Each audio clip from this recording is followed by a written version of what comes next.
Hurmatly dostlar, aziz qavmlar va hurmatli yoshlar. Elbette bilsingizlar, bizler hazır Balx viloyatining Sho'rdapi ulug'lig'ida Bayag'aning bag'i Balx viloyatining Sho'rdapi ulug'ligining joy vakil ovasında. Bizler her vatandaşımız ki Sho'rdapi ulug'lig'ina gelse Bayag'aning mehmoni bo'lib va ajoyib va shahona bag'idan görüp kayf alsınlar. Elbette men mutmainlik biliyorum ki her vatandaşımız ki gelse bir defa gelse dudubara havasana Sho'rdapi özleri yandan çekere gelirler. Ki hurmatli yaşlıyımız Bayag'aning bag'ında bu gece mehman olduk ki elbette aytsak bugün bir ajoyib tarixdir. 1404 Xurshidi yili 4-ayın 4'ü.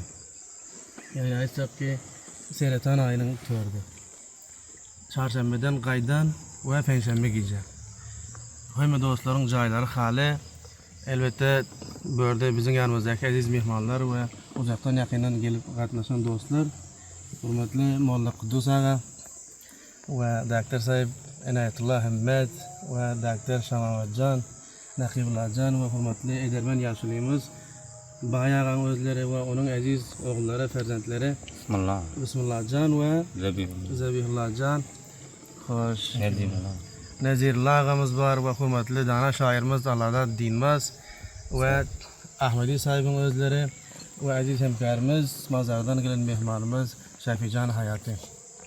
Elbette hem dostların joylari hali her vatandaşımız ki Sho'rdapi ovasına gelse Bayag'aning ajoyib ve şahane bağını görmene gelmesini Bayag'a ve öz tarafımızdan davet edeceğiz. Her vatandaşımız ki Sho'rdapi gelse etmen bu ajoyib bağı hem görüp mehman morkedenler. Teşekkür. Selamat olun.